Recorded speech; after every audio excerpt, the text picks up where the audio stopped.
Dr. Francois, I mean, there are many who are saying that, frankly, the Biden administration should have acted sooner and faster, that hundreds of billions of dollars has been put at risk because the Houthis have held this area in the Red Sea at ransom.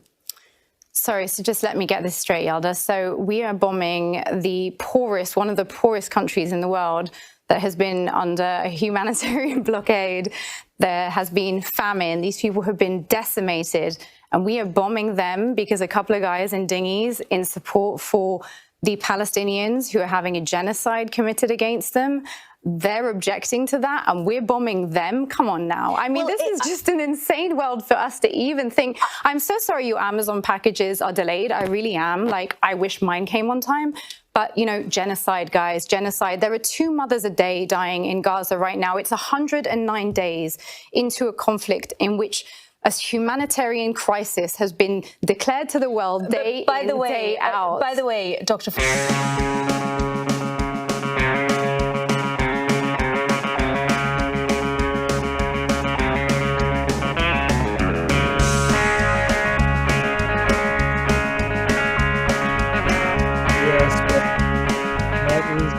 Of fresh air from Sky News on the theme of our interview coming up later in the program with Séamus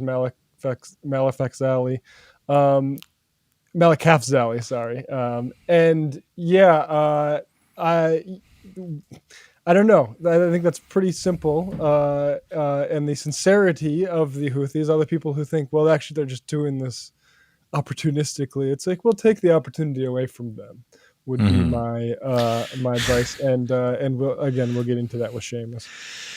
Yeah, I mean, we'll get into that in a little bit. But I will tell you, Matt, it's pretty wild that so much of both American and UK politics are all about these kind of deals with the devil, right? Putting up 2 things against each other. How much violence and pain and suffering are you willing to put up with is basically the question of a lot of American politics these days. But we're stoked to be here with all of y'all. Left Reckoning 154. We're going to be talking with Séamus, as Matt just said, and a little bit later, we're going to be talking about an attack on American students up in New York City, something that I think needs a lot more coverage. When we talk about when we talk about a lot of these things that are happening all across the globe, it's important for people to sort of recognize that this stuff is coming to streets near you. The security state, the attempts to silence people. These have been things that have been going on for a long time in this country, and they've only been intensifying. And we unfortunately have more examples of that coming up later. And as always, folks, don't forget to join us in the postgame, patreon.com/leftreckoning to get to that.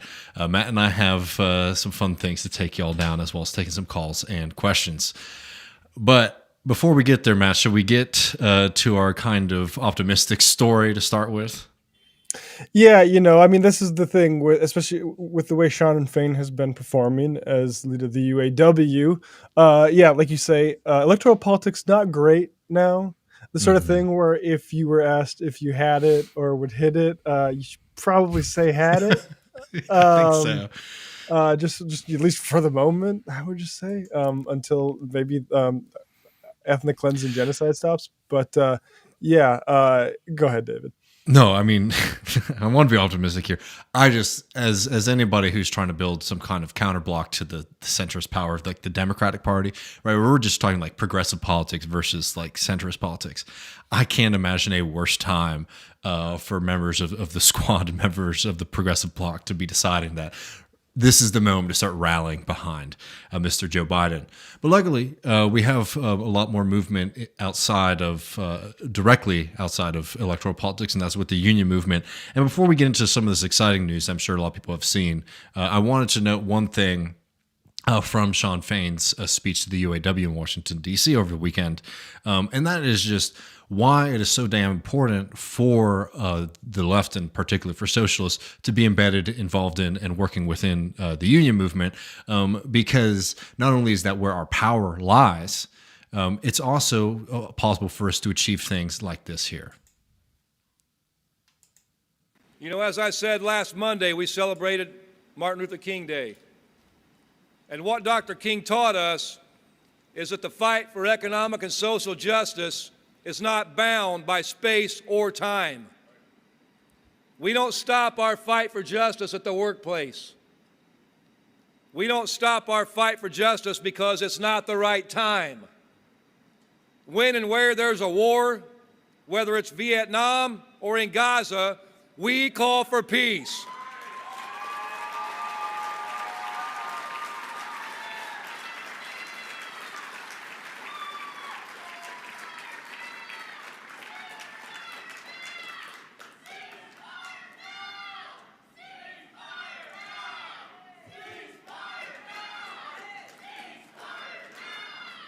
All right. And You know, it's not so hard to respond to that stuff, it turns out. You know, after we talk to Séamus, I'm going to get into what's happening to Joe Biden in Manassas, Virginia. Up to 13 interruptions of people calling for a ceasefire. And instead of ignoring those people or being patronized to them, you could say, yeah, you're right. Actually, that is something we should work toward. And then you could put the offices of the presidency toward that.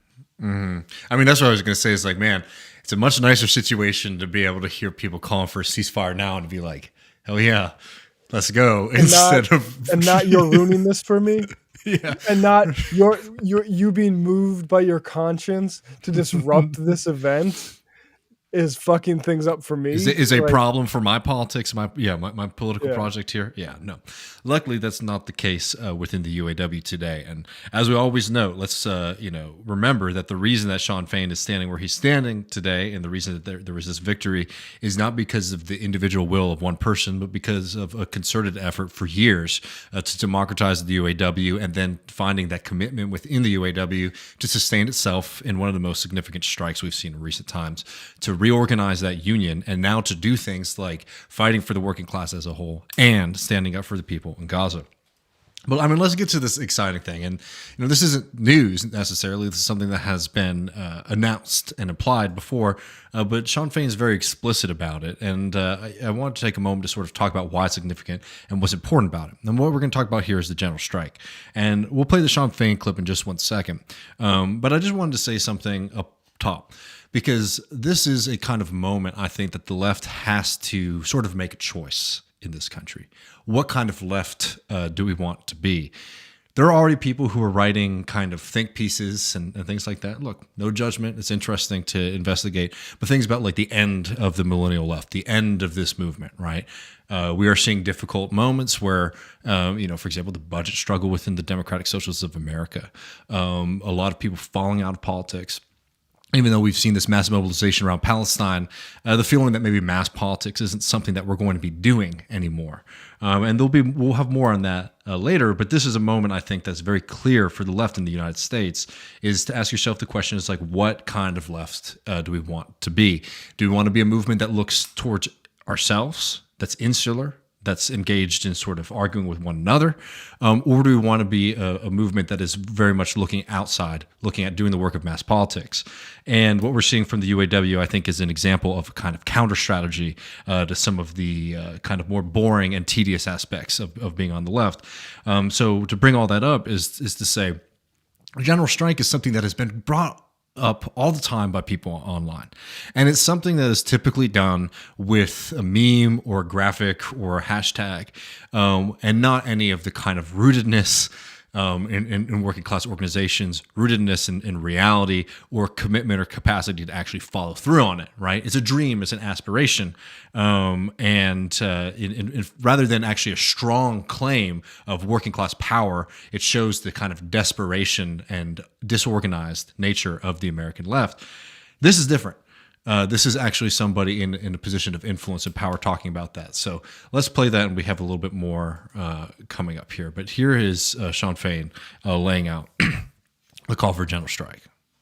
Something that's not talked about a lot, but it's very significant, is we set a new contract deadline for May the 1st, 2028, May Day, International Solidarity Day.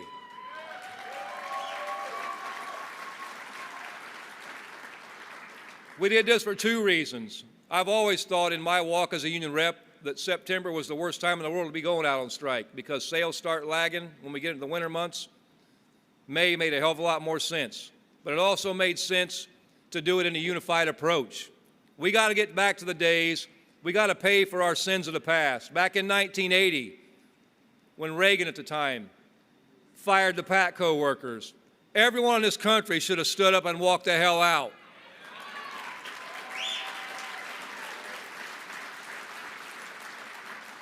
We missed the opportunity then, but we're not going to miss it in 2028. That's the plan. We want a general strike. We want everybody walking out, just like they do in other countries.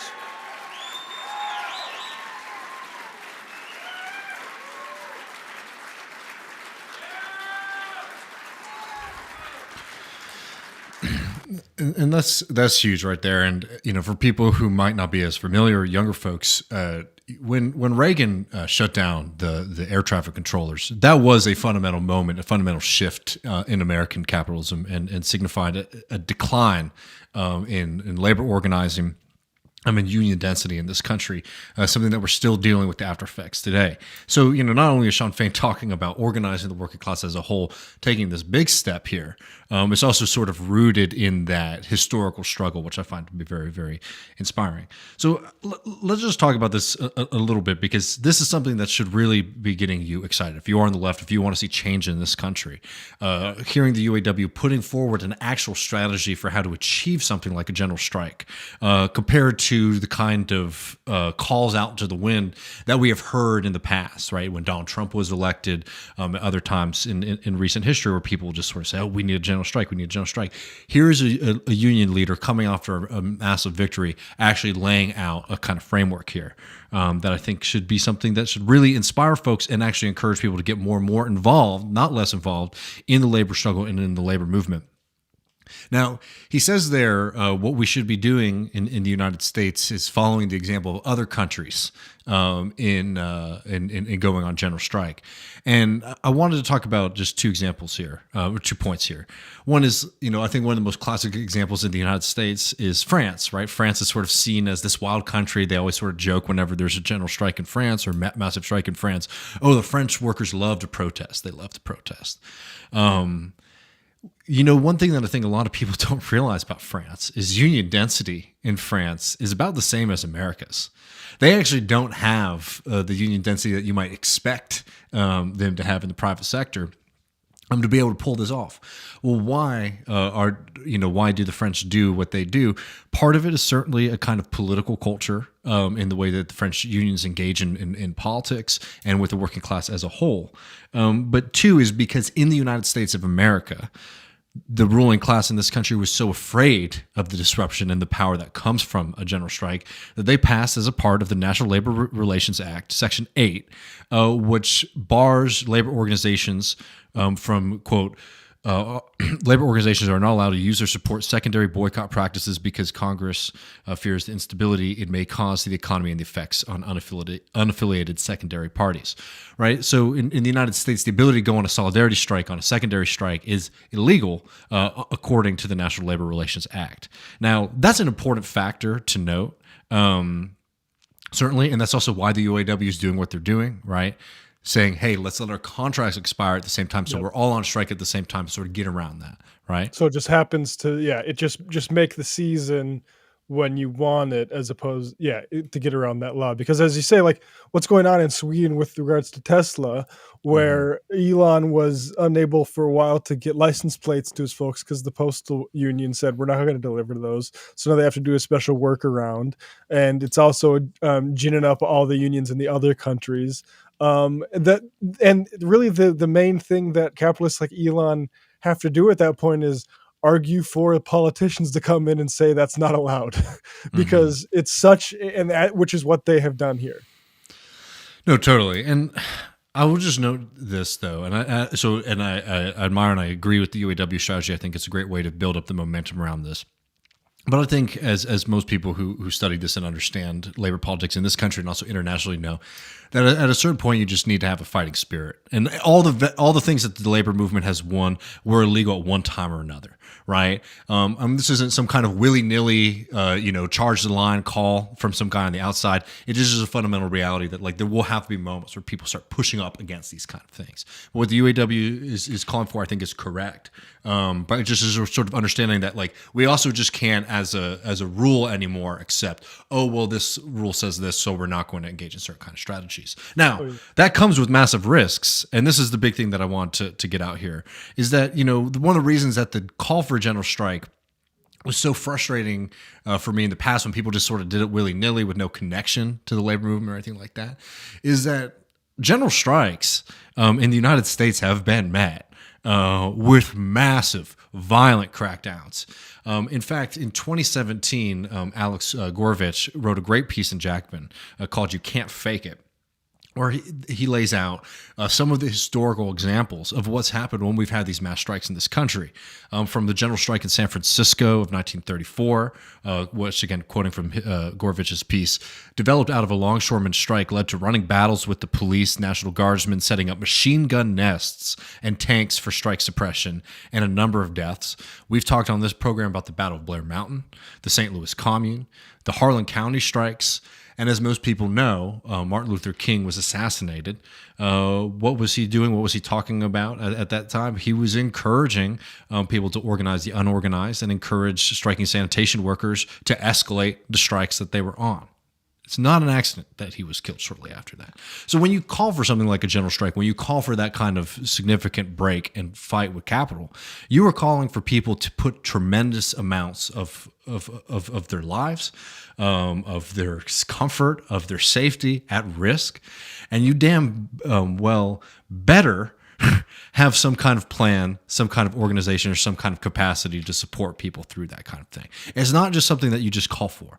And now, I don't say that to dissuade people from wanting these kind of things. I want these things too, but to really consider the seriousness of the fight and what it means to call for it, which is why what we are seeing right now from Shawn Fain and the UAW actually organizing around it, coming up with strategies and plans around it, versus just sort of this idea that like, all right, send out a tweet, made a call here, people are just going to show up. No, this is the kind of thing that takes significant, oriented, and grounded organizing to be able to achieve, and it's a damn exciting thing. And this is a call for the left, I think, to get very serious about embedding itself, participating in, and protecting and fighting with and for the labor movement in this country. Yeah, and actually, I mean, this really ties into some of our more frivolous topics, like Dave Rubin, right, and the IDW, which is like ideas. That disembodied ideas are not that interesting. When you take those ideas and you begin to influence institutions like the UAW with them, and you start having like leadership and rank and file that look at, when we're going to end our contract so we can sync up with other parts of the labor movement, and also how can we use the platform that us being organized gives us to speak about something like slaughter in Gaza. That's really when ideas get interesting. Mm-hmm. Yeah, I think so. So friends, I mean, we'll obviously be covering this, but I think more than anything, just in closing, I think this is a time for the left to really look at itself and to consider what its value and purpose is. Is the purpose producing mass politics, supporting working class people as they gain more power, or being a kind of insular, self-obsessed and self-interested movement? I hope that we take that first option and not the second. And this is a good way to pursue that first option instead of the second. Absolutely. Should we go to our interview here? Yeah, Séamus Malekafzali, a great writer, both on Substack, also at the Baffler magazine, and Séamus Malek on Twitter. We'll put those links in the comment or in the description if they're not already there. Good discussion, and we'll come back and see how Joe Biden is doing with voters with like a pulse. Yeah, no, I have to save that until we get back. So here's Séamus, folks. See you in a little bit.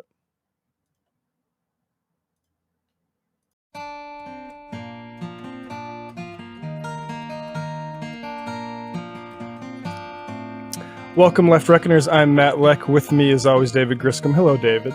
Hey, brother. And joining us now is writer-journalist Séamus Malekafzali. You can see his bylines in Baffler magazine and also read his work at Séamus-Malekafzali.com, where you can read his most recent piece, Coalition of the Starvers, where he writes the United States and the United States and United Kingdom have struck scores of targets inside Yemeni territory held by a Houthi-led government in an attempt to halt its blockade in the Red Sea. Just a little bit of background here, maybe to start with, Séamus. What is the Houthi movement? Who are the Houthis within Yemen? Just to start with. I mean, the Houthi movement, which is officially known as Ansar Allah, is a group that was formed as a form of Shia revivalism against what they saw as malign Saudi Salafist ideology that was permeating throughout Yemen in the early 2000s. It grew from there, and in the early 2010s, it grew enough in military force that it was able to take the Yemeni capital Sana'a, and from there it was able to take over a significant percentage of northern Yemen, to the point where now it controls, I believe, around 80% of the population of Yemen lives within their territory. It's an Islamist organization, but it is far more big tent in its ideology than, for example, Hezbollah or the current Iranian system, for example. The Yemeni socialists back the Houthis, and they're accepted within that movement, which is not true for Iran, for instance. It tries to bring all of these people under a singular kind of goal, and it recognizes pragmatism over, I guess the right word would be ideological uniformity. I think is the operative word here. They've set up a new government. They've set up, with all kinds of different institutions. It operates that government, and the characterization of the Houthis as, I think, sort of rebels in sandals, I think is the common perception. I don't think it never made sense, but it absolutely no longer makes sense now.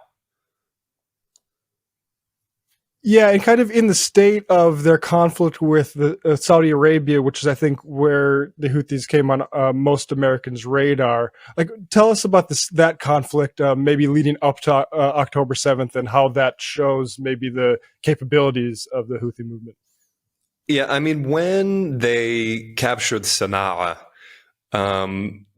obviously this was a huge issue that Saudi Arabia obviously was going to take issue with this, mainly because the Houthi movement, while not controlled by Iran, obviously enjoys backing from the Islamic Republic. And it was the perception within the Saudi intelligentsia that this was akin to something like, the communist revolution in Cuba. Not ideologically, but in the sense that there was this ideological ally to Iran that was now directly on Saudi Arabia's borders. Jamal Khashoggi characterized it like the expansion of Nazism. It was of that importance to Saudi Arabia. So they formed a multinational coalition to counter it.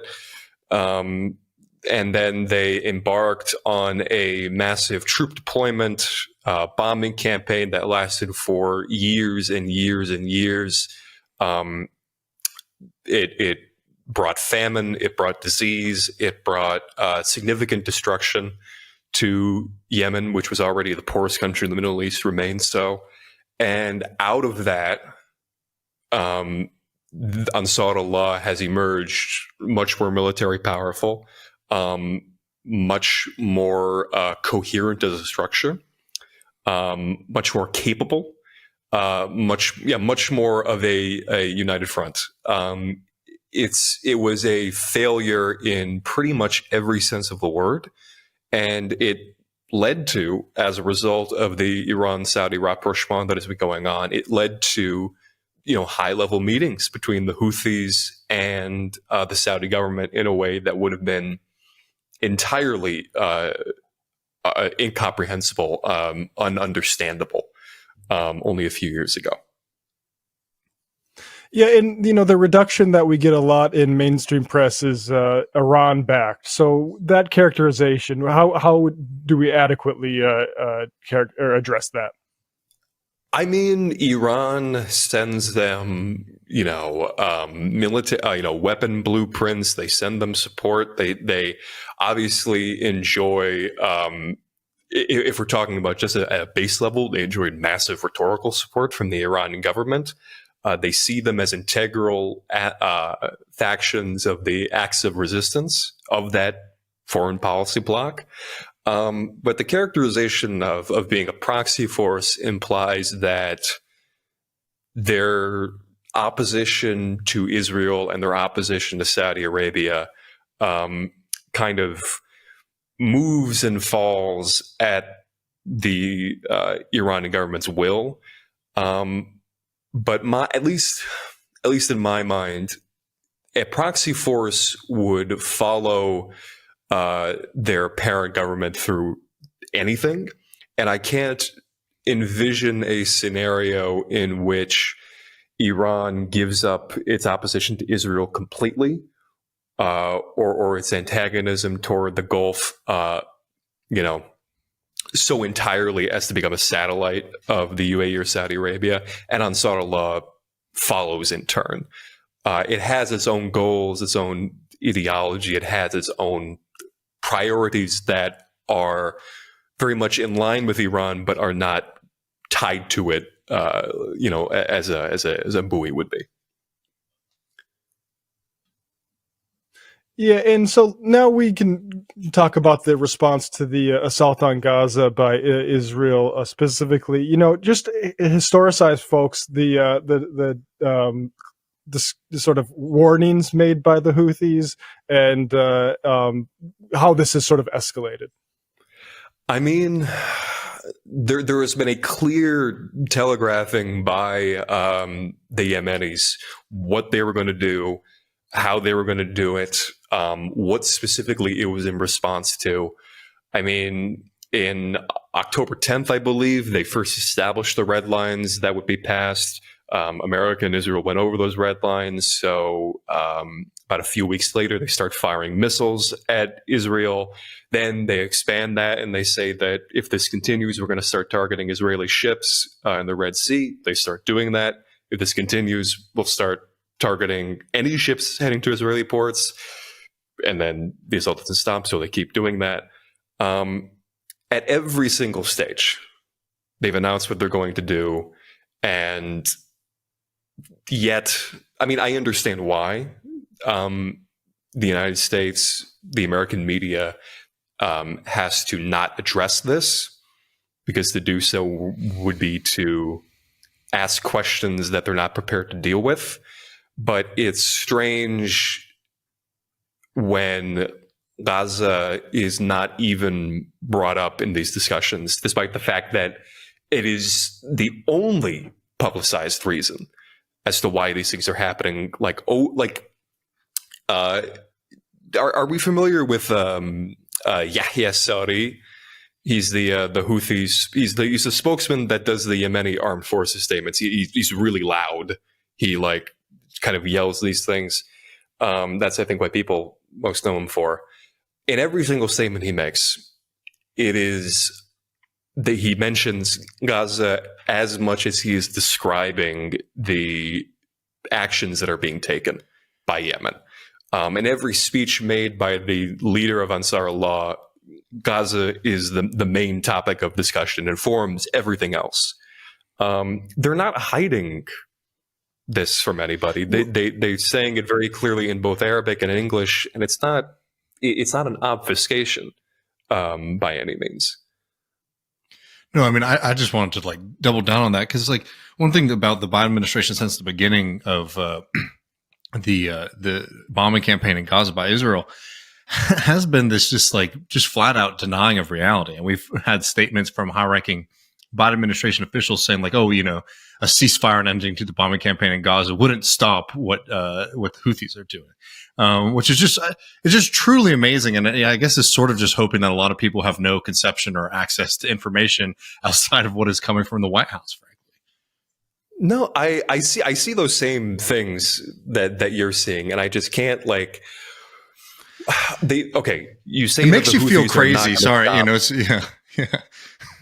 Yeah, they're not going to stop this. So what? There are two possibilities here, and we can debate until the universe burns up about what they are. Okay, so the Houthis, which stopped firing on Israel when the ceasefire happened, people forget this. They abided by the terms of the ceasefire because that's what they were saying all along, that they want to bring this to a ceasefire. But okay, so what? Biden pushes for a ceasefire and the Yemenis stop because that's what they say they're going to do, or they just never stop. They continue to antagonize the largest Navy army in the entire world. What, in perpetuity? Like, there is no one truly, like, no country on earth is going to abide by that. Like, are you, the only reason you would push this viewpoint is if you are arguing that, you shouldn't even engage with the idea of a ceasefire in Gaza or anything, because I don't know.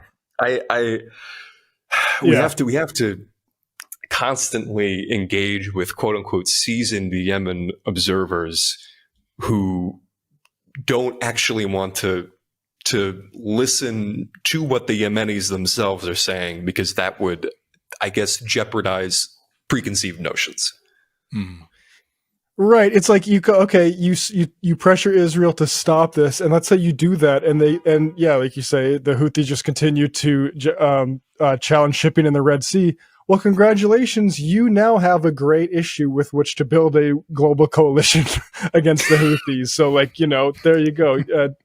Get out of your own way on that. And I just think we have to foreground as you put, like, the coalition of starvers, what's going on right now in Gaza, which is mass starvation.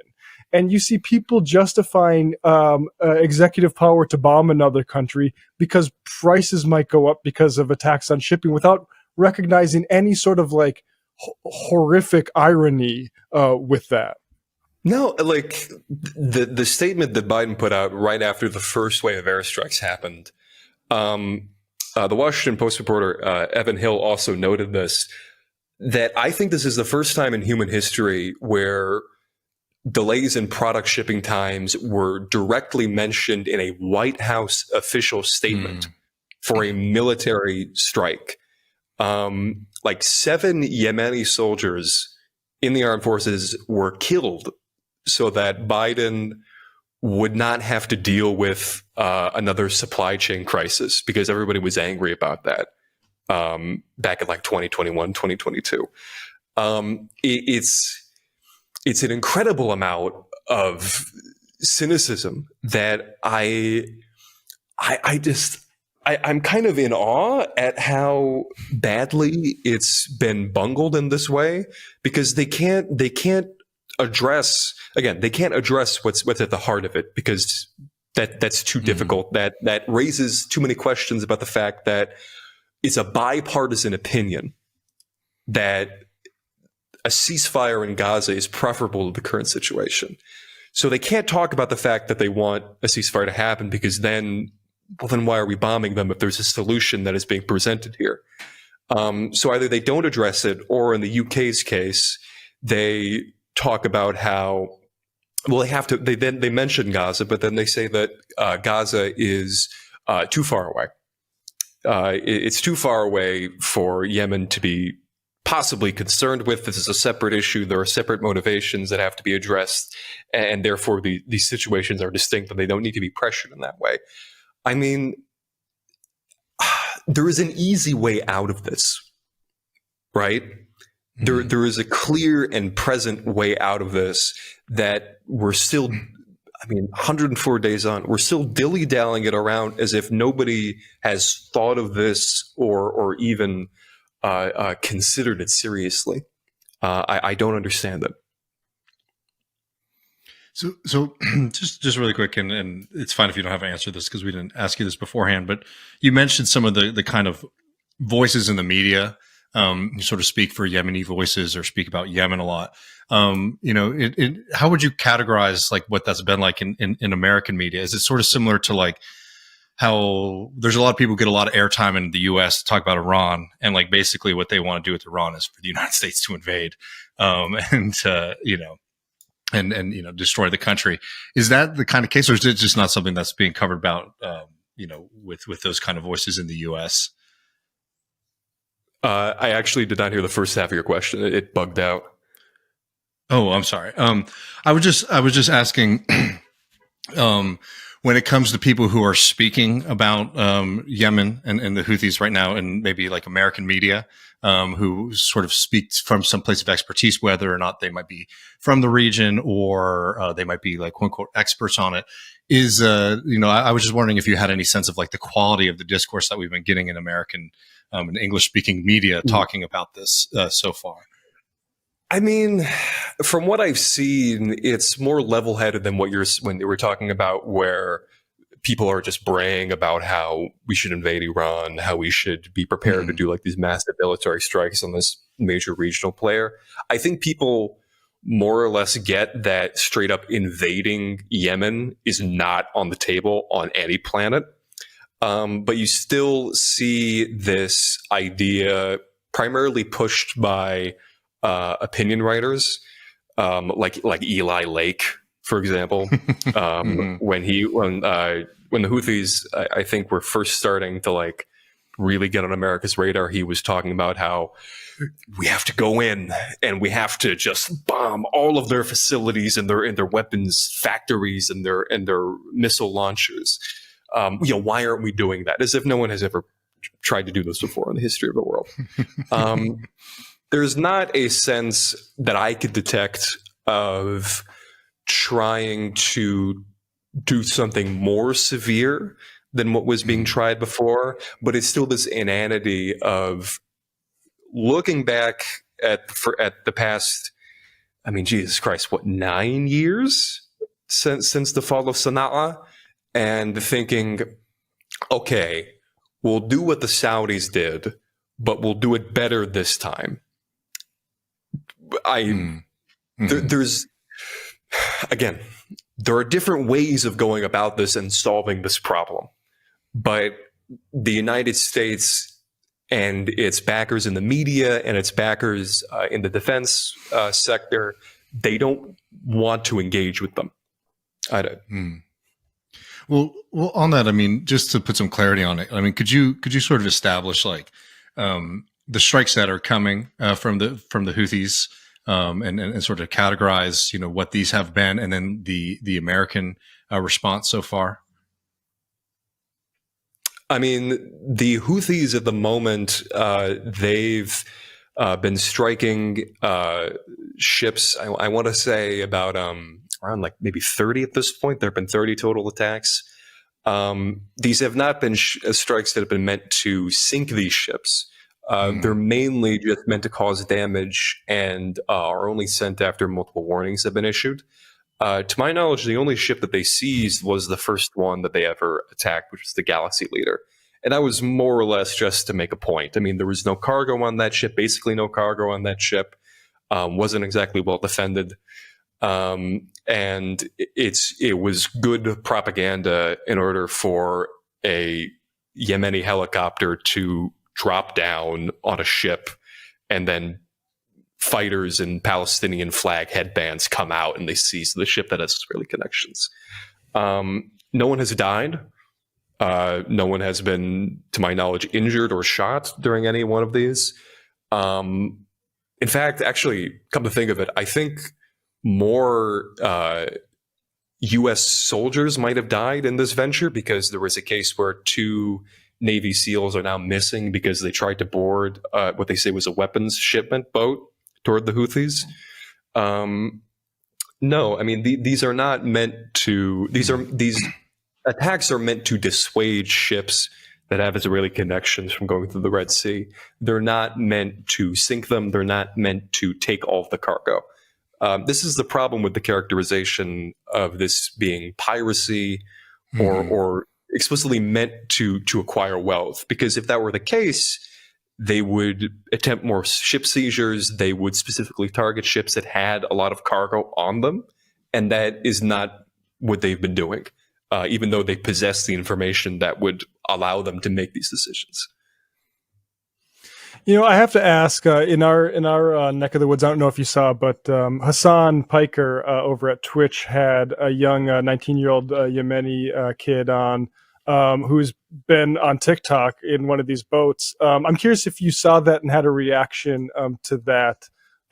Because personally, like, I think it's great to use of a platform to humanize people like this.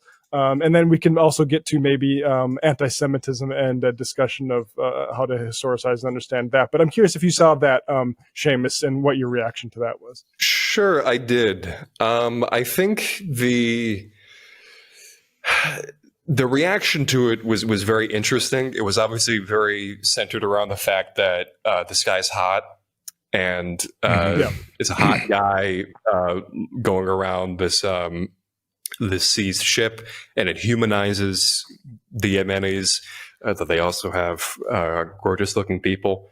But I did see the discussion, and I did see some tweets that he posted, and I really admired the way that he spoke, and in particular, his seemingly entire lack of focus on himself, and more his focus, like the way this man was absolutely fully entitled to take advantage of all the female attention that was being brought his way, and instead he posted about the fact that himself is not the priority. Like, you should all be focusing on Palestine. That I think was very admirable. Yeah.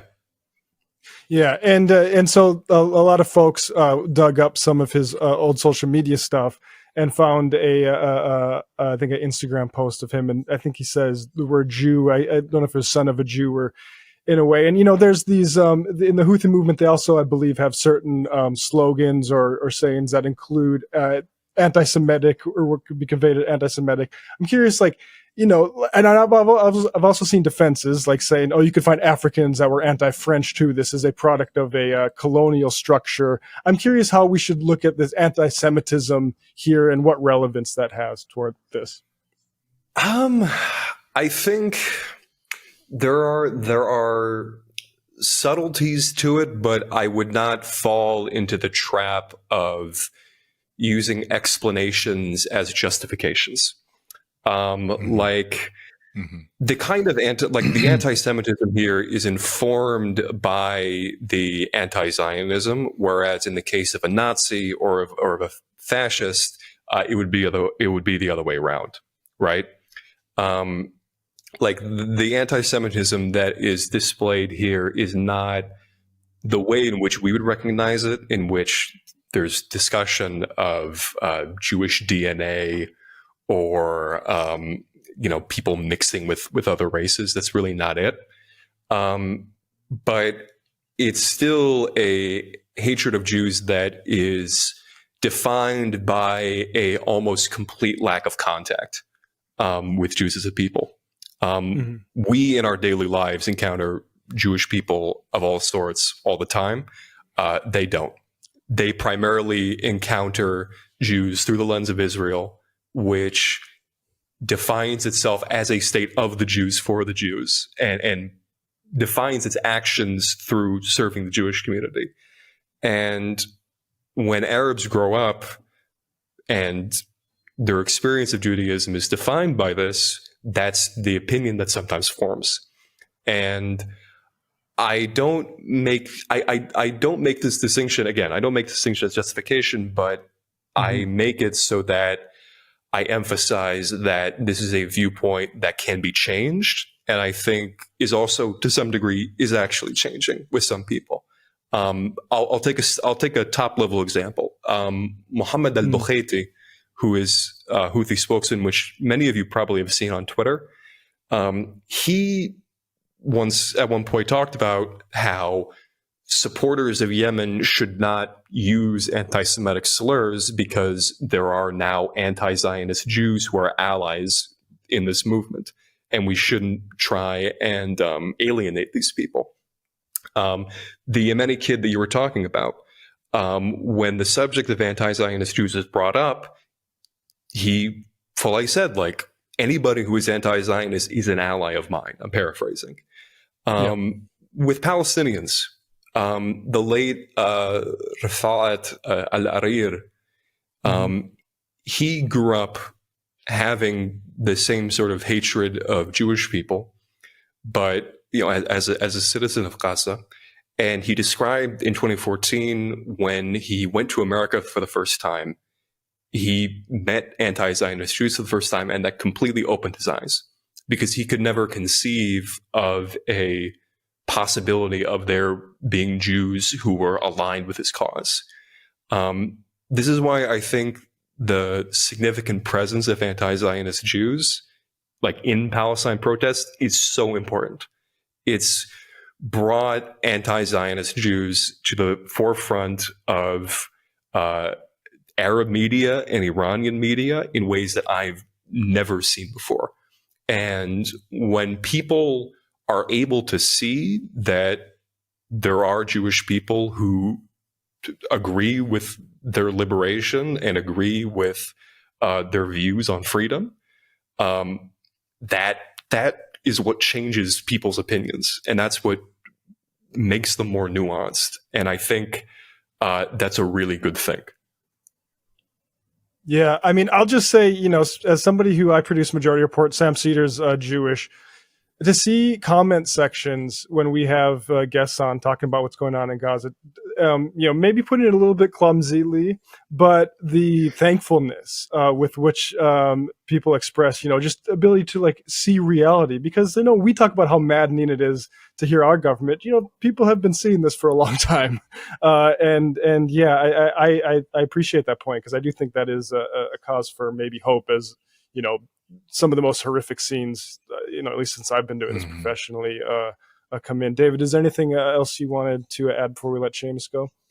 Yeah, I mean, I did just sort of want to end and talk about the very real threat of this sort of exploding and getting worse than it already is. The potential of any kind of regional conflict. I mean, obviously these are really difficult times. There's a lot of things that are moving. It does encourage a sense of sensationalism generally, but I have to admit that I've been fairly frightened as you're seeing more American activity that just something happening that might not even be intended, that could sort of light up a powder keg, to use the cliche. But I'm curious what your kind of feelings are on the potential of any expansion of conflict from this. I'm not. Well, I have to, and I'm not going to ask you to predict the future, but I guess more than anything, it's just. I'm making a big sigh because I'm here in Beirut, and that I think kind of forces a sort of shift in perspective. I'm not horribly fatalistic to the point where I've already kind of consigned myself to, this is going to happen and this is going to happen. But I think the American inaction at this point has made the expansion of this war much greater than it otherwise would have been under a different, even under a different Democratic president. Biden is uniquely situated in such a way that his ascription to the cult of Israel and what it can do and what it needs to do is beyond what most presidents would have done, would have ascribed to. I think some sort of conflict in Lebanon is probably imminent. I think the expansion of the air campaign in Yemen is imminent. I think in regards to Iran, I don't think an invasion is on the table, but I think military action in some way is probably somewhere on the horizon. Things are already heating up between them and Pakistan with trading airstrikes and this need within the Iranian society to confront terrorism that it, after the ISIS attack on Kerman, they struck Syria, they struck Iraq. This is, I think, the most volatile that the Middle East has ever been. Certainly in my lifetime, because I'm not old. But you talk to analysts, you talk to other people, who are far older than me, and they have very much the same opinion. This is something that has been forced, kind of below the surface by successive American administrations for decades. And now it's finally risen to the surface. And I don't think they know how to push it back down. Yeah, that's my fear. Yeah. Well, folks, people should check out, and we'll put a link to this, Seamus-Malekafzali.com, your Substack. Anywhere else people should follow you, Seamus? Just on Twitter. I think that's all right by me, Seamus_Malek. Awesome. All right, Seamus, thank you so much. Really appreciate it. Thank you all.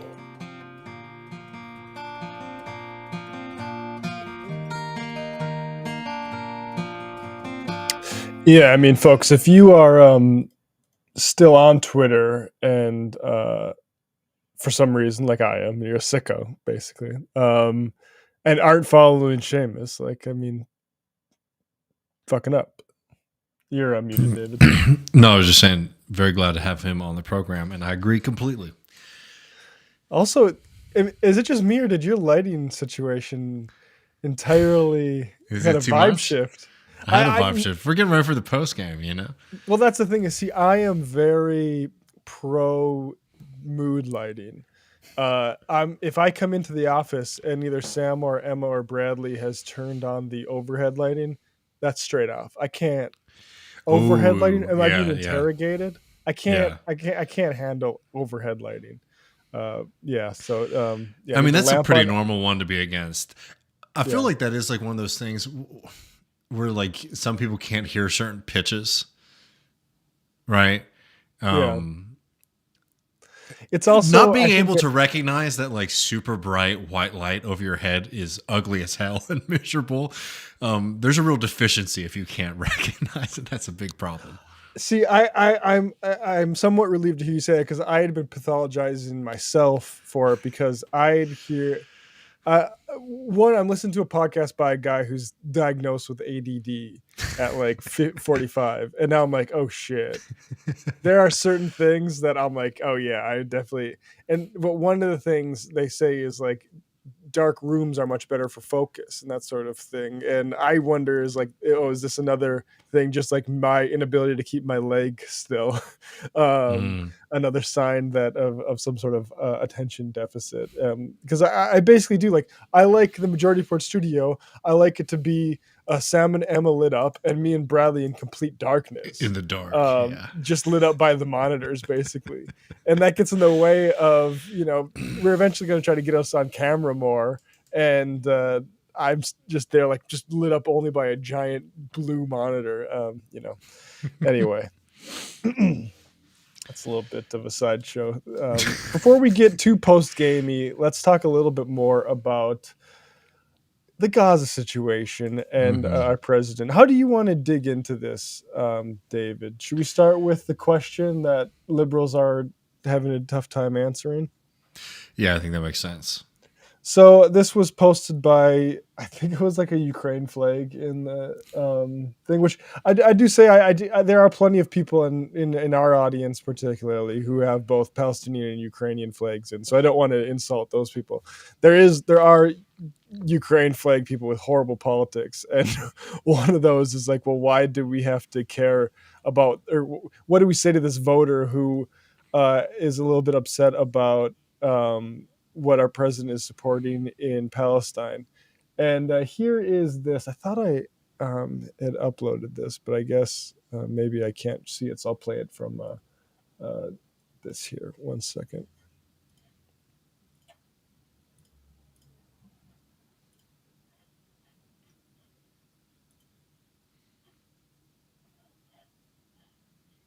Is that coming?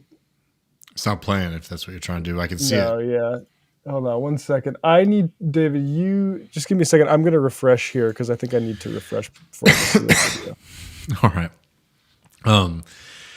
Yeah, I mean, people know what this video is going to be. Probably, if you haven't seen it, you'll see it in just a second. But I mean, it's pretty nasty the way that I think a lot of people are reacting to what I was saying about before we went live. Is that saying that, hey, I can't vote for somebody who is aiding and abetting genocide and mass slaughter of human beings. It's a very normal human position to take, right? You can have qualms and debate about things, but that's a very, very typical and moral and basic position. And the shock and anger that we get from a lot of folks out there around this is truly something else. And I don't think it's going to work well for them. It's amazing that they're upholding it because it was ridiculous back in the day. Oh man, we got a lot of Matts on screen now. Matt, are you not getting through here? Well, that's messing me up a lot. Why don't you give me 1 second to figure out what's going on with Matt, because he's got all this on his something going on his computer, and if not, I'll come back myself. Just give me 1 second to text him and see what's going on.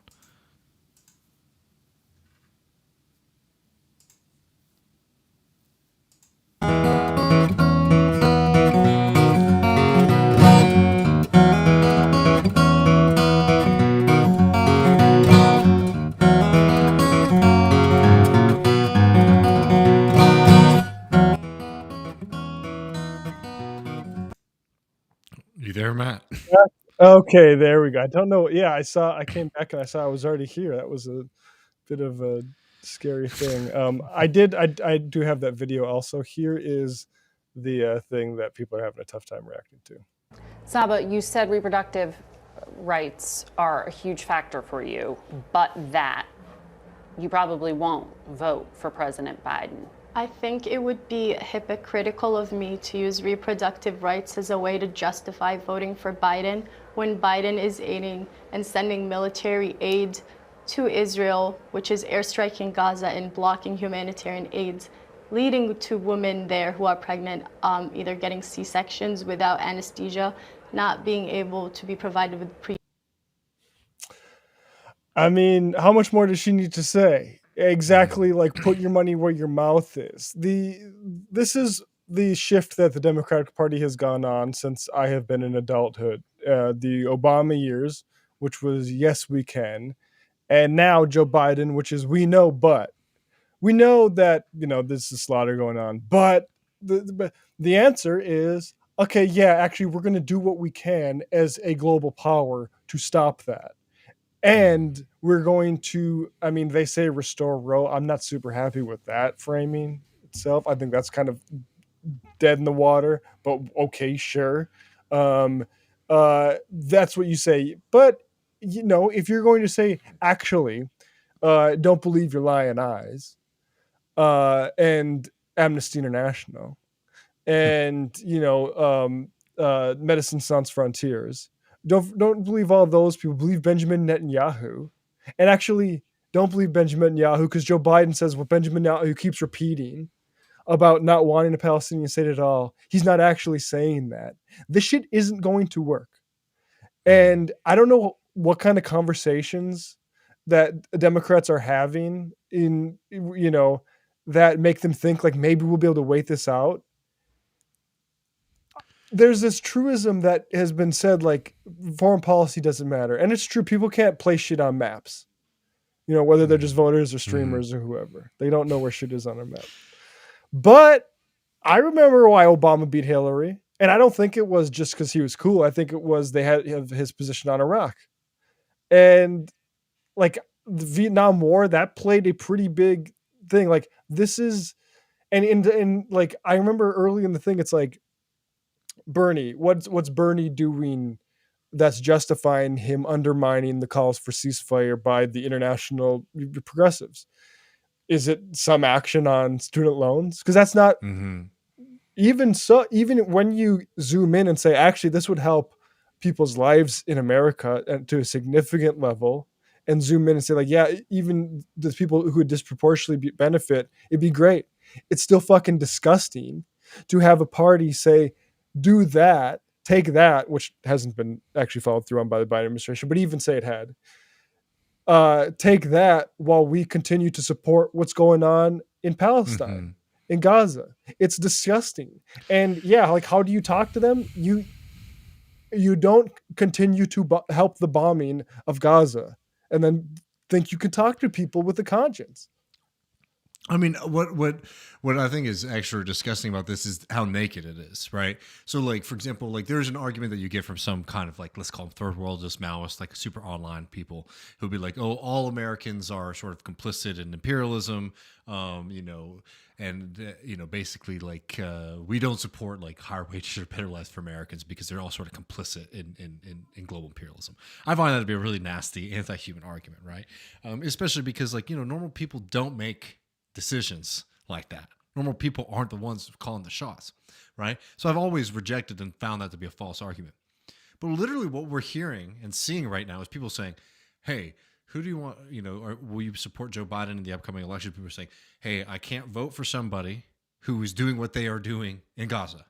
And people are saying, well, you might not like him slaughtering tens of thousands of people, participating in that slaughter, supporting this government as it continues to try to exterminate and expel a large population of people.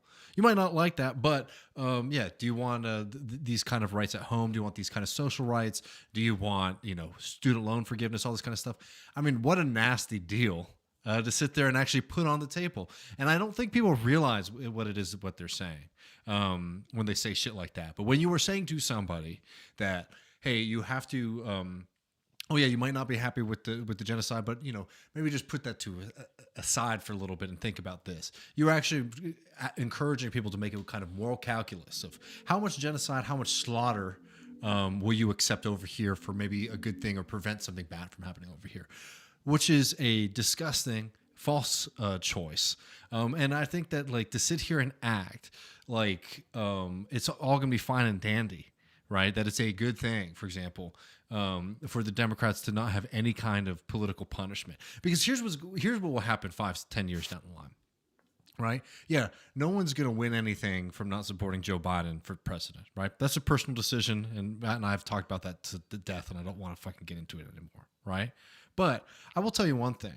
I think it'd be I think it would send a really, really bad message, not even to the Democratic Party, but to the globe, to ourselves as Americans, is if Joe Biden can oversee something like this and it doesn't register politically for him, right? Again, who cares about the Democrats and what lessons they take from it? I'm actually just saying straight up, in terms of like American history, as an American, if Joe Biden can do something like this and it doesn't register at all on the political scene, that's a really nasty indictment of Americans' moral character. Yeah, I mean, I think that's true, but I also think like, and that's going to be the mission if Biden loses, particularly if he loses because of young people, to author that as, the understanding of the history. That is not the lesson. Like that authorship was not. We were not able to do that with 2016, for instance. People don't look back at that to the extent we want them to say like, oh, people were upset about the economy, about being left behind. And instead it's actually people were sexist and racist and revolted. And so like, I agree. I just like genuinely like, the thing is like, if you want, well, how do you talk to that voter? How should AOC have responded? She should have said, look, we had it with Biden. He's a problem. And like, as I agree with Séamus, like even for a replacement level Democratic presidential candidate, Biden is more Zionist. And so like you cannot say you'd hit it. The thing is like, there's one party that has anybody calling for ceasefires. Actually, don't want to forget Thomas Massey. Shout out Thomas Massey on the Republican side. But you can't justify the Biden thing other than pick the devil you know. And like if you're actually going to talk about electoral politics. But to that, what that young lady said in that interview, I think is exactly right. Like, you don't even ask for my vote until you stop this. And what I do on election day, like, who gives a shit? Like this is an individual. We're trying to make the corporate media wants to make a morality tale out of this so that liberals can feel superior. That, look, I've done the numbers on the utilitarian calculus. And it's like, that isn't really going to help what people actually care about right now, which is not what's going to happen in November later this year, but how many tens of thousands of Palestinians are going to die before Joe Biden pulls his finger out. No, and sorry, I didn't mean to cut you off, Matt. I just have a question for our older audience members out there to maybe fill me in. Did this whole kind of moralizing about third-party voting, was that something that preceded 2000, or did that start in 2000? Because that is, I think that is something that is like integral to a lot of like liberals' worldview politically. And I just, I was just curious for some of our, folks who had experience with elections. My gut would be Nader was the first big blow up of that, but the precursor was Perot. Right. Yeah, I was about to say. Right. Anyway, someone let us know. But keep going, Matt. I'm sorry. Well, so, I mean, just kind of on the same tip, Nathaniel Reed, at Reed Reports congressional correspondent for Scripps News, had an interesting thread here. He's in Manassas, Virginia. And I'll just make myself big here. If I could, I can't grab that. There we go, got it. Big applause for second gentleman Doug Emhoff and FLOTUS Joe Biden, who are the first speakers today. Okay, everything good so far. Boos for Emhoff's mention of Trump. Okay, it's a Democratic event. FLOTUS, we have to fight, blah, blah, blah. Huge applause for VP Harris, yada, yada. Okay, now is when it gets interesting. Biden takes the stage. In the first minutes of President Biden's remarks, 8 separate pro-Palestine protesters have disrupted his speech. Crowd has broken into chants of 4 more years each time. They feel deeply, Biden says, without addressing them directly. Later quips, this could go on for a while. And as this goes on, you'll see 9, 10, please don't jump, Biden jokes as the latest protester was sitting in a balcony seat. 11, 12, Genocide Joe has got to go. 13, independent disruptions as this person gets let out. Biden, who stopped paying attention to protesters after the first half of a dozen speeches, is flanked by Joe Biden, Kamala Harris, and Doug Emhoff. Let's spread the faith, Biden says to a jubilant crowd of campaign invitees. I wonder how if that was a paid event to get into, but good for those people. And I mean, I'm very heartened to see that many, and it can be that coordinated and do it that independent that way in Manassas, Virginia, which I would not expect to be a hotbed of. But maybe that's just my wrong impression of Virginia, of pro-Palestine activism. You have to disrupt this guy. And you know what? We've played an example of how you can respond to that thing very easily with Shawn Fain. We'll just say, you're right, there should be a ceasefire, which is also a thing like even American presidents have fucking said before. And that they aren't now. It shouldn't be recognized as, this is just the Zionist America supporting Israel as they always do. It's actually more of an emergency than that, right? That this is actually a little bit out of step with the extent to which like Bush would say, hey, chill out. Like I know some IDF guys got killed. You can't just, level apartments because we have our own shit we would like to pursue. Biden is throwing the chips in a way that that deserves an all hands deck approach. So that's why I'm not, vetting the Houthis line by line before I say, hey, you know what? Maybe listen to what they say about what's going on in Gaza and see if that has the intended effect before deciding, actually, let's maybe try to solve yet another problem with missiles. And also why any fucking Democrat chanting 4 more years to people that have taken it upon themselves to speak out against this right now, you've lost your soul. You've there is no difference between you and the MAGA Republicans that you hate so much, man. You're every bit as fascist, if you want to use that term, as they are. I think you put it right, Matt. I mean, what else is there to say? I mean, Joe Biden should be disrupted every word that he speaks. The request to show up and support the Democratic Party yet again after all that they've done, the first response should always be like, well, when are they going to end their support for the mass slaughter in Gaza? And hold that line. I mean, just don't let them do this kind of mental wrestling move that they're trying to do by talking about anything other than what is happening in Gaza, where Joe Biden has direct influence and ability to at least, if nothing else, stop providing weapons that are being used to kill children. In Gaza.